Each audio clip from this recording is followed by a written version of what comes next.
Good morning everyone, welcome to study with Aastha YouTube channel. यदि आप channel पर पहली बार विजिट किए हों तो चैनल को सब्सक्राइब ज़रूर कर लीजिए, साथ में बेल आइकन को प्रेस कर लीजिए ताकि हमारी सभी वीडियो के रेगुलर नोटिफिकेशन आपको मिलते रहें। आइए आज के समाचार पत्रों पर डालते हैं एक नज़र। दुनिया भर में सबसे घातक रसायनों की श्रेणी में आने वाले कीटनाशकों पर भारत में भी पूरी तरह से प्रतिबंधित करने पर केंद्र सरकार विचार कर रही है। ये 27 प्रकार के घातक कीटनाशक हैं जिनका प्रयोग देश के हर राज्य के किसान खुलकर करते हैं। हालांकि तमाम स्वास्थ्य संगठनों की ओर से इन कीटनाशकों को न सिर्फ वायु के लिए अपितु मानव जीवन के लिए भी बेहतर खतरनाक बताया गया है। यही कारण है कि यूरोप समेत कई अमेरिकी एवं एशियाई देशों में ये घातक रासायनिक कीटनाशक प्रतिबंधित हैं। भारत में भी इन कीटनाशकों को प्रतिबंधित करने और इनके निर्माण, विक्रय, आयात, परिवहन, वितरण एवं उपयोग पर पूर्ण प्रतिबंध की मांग लंबे समय से होती चली आ रही है। अत्यधिक नुकसानदेह होने के कारण इसे बैन करने के लगातार पड़ रहे दबावों के बाद और इसे होने वाली क्षति के आकलन के पश्चात केंद्र सरकार ने भी इन सभी 27 रासायनिक कीटनाशकों को देश से विदा करने का संकल्प लिया है। इसी परिप्रेक्ष्य में केंद्रीय कृषि एवं किसान मंत्रालय ने इन सभी 27 रासायनिक कीटनाशकों को प्रतिबंधित करने के लिए मसौदा तैयार कर 18 मई को अधिसूचना जारी कर दी है। खेती में कीटों के नियंत्रण के लिए पूरे देश में प्रयोग होने वाले इन 27 कीटनाशकों में acephate, atrazine, benfuracarb, butachlor, captan, carbendazim, carbofuran, chlorpyrifos, 2,4-D, deltamethrin, dicofol, dimethoate, dinocap, diuron, malathion, mancozeb, methomyl, monocrotophos, oxyfluorfen, pendimethalin, quinalphos, sulfosulfuron, thiodicarb, thiophanate, methyl, thiram, zineb तथा जीरम के नाम शामिल हैं। लखनऊ विश्वविद्यालय से संबद्ध महाविद्यालयों में पढ़ने वाले छात्रों को परीक्षा फॉर्म की हार्ड कॉपी जमा करने कॉलेज नहीं आना होगा। आपके अपने अखबार हिंदुस्तान की पहली पर विश्वविद्यालय प्रशासन ने यह बड़ा फैसला दिया है जिससे 1 लाख से ज़्यादा छात्र छात्राओं को राहत मिली है। अब महाविद्यालय अपने स्तर पर छात्र छात्राओं द्वारा भरे गए परीक्षा फार्म डाउनलोड कर उनकी हार्ड कॉपी विश्वविद्यालय में जमा कर सकते हैं। बता दें कि लखनऊ विश्वविद्यालय में सेमेस्टर परीक्षा फार्म भरे जा रहे हैं। सहयुक्त महाविद्यालयों के छात्रों को ऑनलाइन फार्म भरने के बाद उनकी फ़ोटोकॉपी संबंधित महाविद्यालय में जमा करनी होती है। फिर महाविद्यालय उसे विश्वविद्यालय के परीक्षा विभाग में जमा कराता है। इस बार की सेमेस्टर परीक्षाओं में करीब 1.25 लाख छात्र छात्राओं को शामिल होना है। लखनऊ विश्वविद्यालय ने सेमेस्टर परीक्षा फॉर्म भरने की अंतिम तिथि बढ़ा दी है।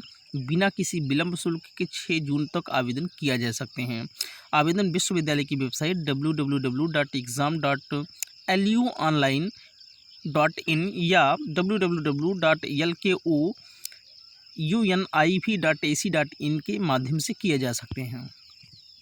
कोरोना संक्रमण के दौर में राजधानी समेत प्रदेश भर के बीएड कॉलेजों में प्रवेश कैसे लिया जाएगा? लखनऊ विश्वविद्यालय से लेकर कॉलेज प्रशासन तक के लिए यह सवाल मुसीबत बन गया है। अब प्रवेश परीक्षा के स्थान पर मेरिट से प्रवेश किए जाने की मांग उठने लगी है। निजी कॉलेजों के संगठनों का कहना है कि मौजूदा हालात में सुरक्षा को ध्यान में रखते हुए इसे लागू किया जाना चाहिए। बता दें कि इस बार प्रदेश के बीएड कॉलेजों में दाखिले के लिए करीब 4.32 लाख अभ्यर्थियों ने आवेदन किया था। अभी तक इनके दाखिले प्रवेश परीक्षा के माध्यम से किए जाते रहे हैं। Uttar Pradesh private college association के महासचिव अभिषेक यादव का कहना है कि प्रवेश परीक्षा में प्रदेश के अलावा बाहर से भी अभ्यर्थी आते हैं। लॉकडाउन और संक्रमण को देखते हुए यह संभव नहीं होगा। ऐसे में ज़रूरी है कि मेरिट से दाखिले लिए जाएं। पॉलीटेक्निक की प्रवेश परीक्षा की तिथि फिर बढ़ा दी गई है। अब परीक्षा 19 और 25 जुलाई को होगी। पहले यह 5 और 6 जुलाई को होनी थी। परिषद के सचिव एस.के. बैस के मुताबिक लॉकडाउन की परिस्थितियों को देखते हुए परीक्षाएं आगे बढ़ाई गई हैं। 19 जुलाई को प्रथम पाली में सुबह 9 से 12 और दोपहर 2:30 बजे से शाम 5:30 बजे तक दूसरी पाली में परीक्षा होगी। दोनों परीक्षाएं ऑफलाइन होंगी। 25 को प्रथम पाली में सुबह 9 से 12 एवं दूसरी पाली में दोपहर 2:30 से शाम 5:30 बजे तक परीक्षा होगी। ये दोनों परीक्षाएं ऑनलाइन होंगी।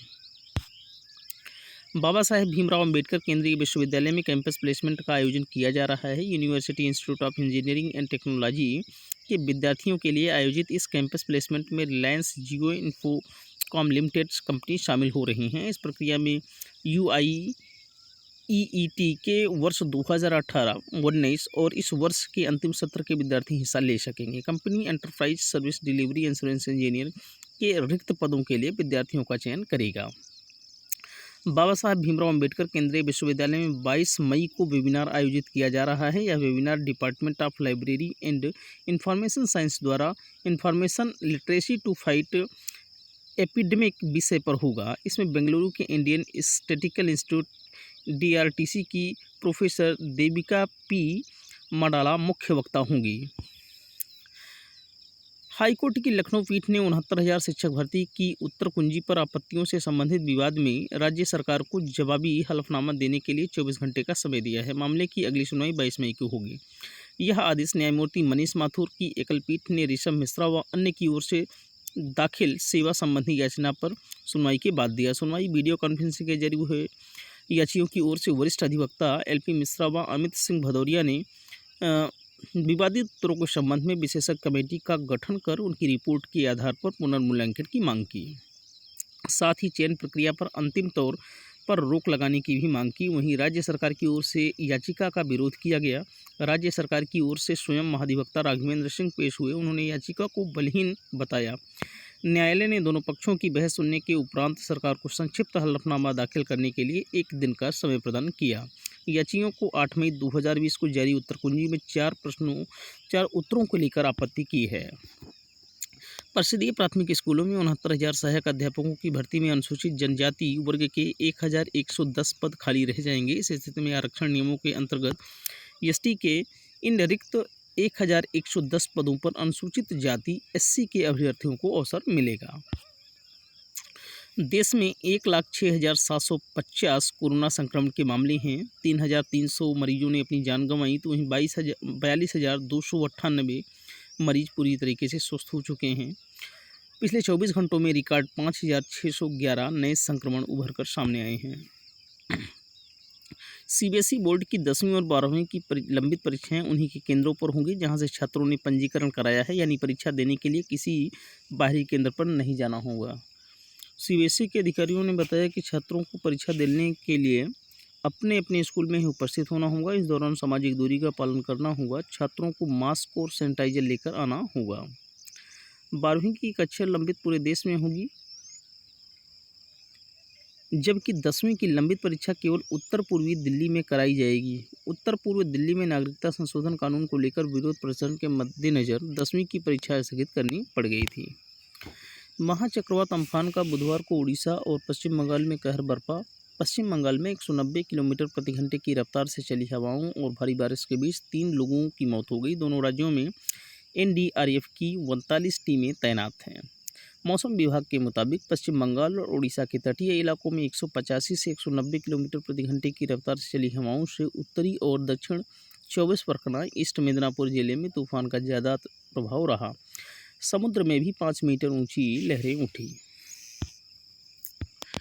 MSME के लिए 3 लाख करोड़ के पूर्ण रूप से गिरवी मुक्त कर्ज की घोषणा कर बुधवार को प्रधानमंत्री की अध्यक्षता वाली कैबिनेट कमेटी ने अपनी मुहर लगा दी। इसके साथ ही इस कर्ज के वितरण का रास्ता साफ हो गया। जल्द ही बैंकों के पास कर्ज वितरण के विस्तृत दिशा निर्देश भेज दिए जाएंगे। इस कर्ज के लिए बैंक MSME से अधिकतम 9.25% की दर से ब्याज ले सकेंगे। गैर बैंकिंग वित्तीय कंपनियों यानी NBFC को MSME से अधिकतम 14% तक ब्याज लेने की छूट होगी। कोविड-19 राहत पैकेज के तहत पिछले सप्ताह वित्त मंत्री निर्मला सीतारमण ने MSME के लिए 3 लाख करोड़ के गिरवी मुफ्त कर्ज देने का ऐलान किया था। नीली क्रांति को सफल बनाने के लिए सरकार ने 20,000 करोड़ रुपए से अधिक धनराशि की योजना को मंजूरी दे दी है। प्रधानमंत्री नरेंद्र मोदी की अध्यक्षता में बुधवार को केंद्रीय मंत्रिमंडल की बैठक में देश के लाखों मछुआरों की आमदनी को अगले 5 वर्षों में दुगना करने की योजना को मंजूरी दी गई है। प्रधानमंत्री मत्स्य संपदा योजना में समुद्री मछुआरों के साथ अंतर्राज्यीय मछली पालन को बढ़ावा दिया जाए। नीली क्रांति में मत्स्य पालन के क्षेत्र में बुनियादी ढांचे को सुदृढ़ बनाने पर जोर दिया जाएगा। घरेलू बाजारों में बुधवार को लगातार दूसरे दिन तेजी दर्ज की गई। निवेशकों ने बड़ी कंपनियों के शेयरों पर जमकर दांव लगाया, जिसके चलते एक दिन में कोरोना संक्रमण से सबसे ज़्यादा मामले सामने आने के बावजूद सेंसेक्स में 622 अंकों से ज़्यादा बढ़त ली। ऐसे में बीएसई का 30 शेयरों वाला सेंसेक्स 622.44 अंक यानी 2.06% की तेजी के साथ 30,818.61 पर बंद हुआ। नेशनल स्टॉक एक्सचेंज का एनएसई का 50 शेयरों वाला निफ्टी भी 187.45 अंक यानी 2.11% की बढ़त लेकर 9,066.55 के स्तर पर रहा। यूपी में बड़ी संख्या में लौट रहे प्रवासी लोगों को लेकर स्वास्थ्य विभाग बुरी तरह अलर्ट हो गया है। मुख्यमंत्री योगी आदित्यनाथ के निर्देश पर अब होम क्वारंटाइन किए गए लोगों की जांच भी पल्स ऑक्सीमीटर से की जाएगी। इस उपकरण की मदद से लोगों में ऑक्सीजन की मात्रा का पता लगाया जा सकेगा और कम ऑक्सीजन वाले लोग जिन्हें सांस में लेने में दिक्कत होगी उन्हें तुरंत अस्पताल में भर्ती कराया जाएगा। इसके लिए आशा वर्कर, एएनएम और फील्ड वर्कर को पल्स ऑक्सीमीटर मशीन दी जाएगी। यदि आज का हमारा यह सेशन पसंद आया हो तो वीडियो लाइक करें, कमेंट करें, शेयर करें और स्टडी विद आस्था के इस यूट्यूब चैनल को सब्सक्राइब ज़रूर करें। Thank you so much. शुक्रिया, धन्यवाद। Have a nice day.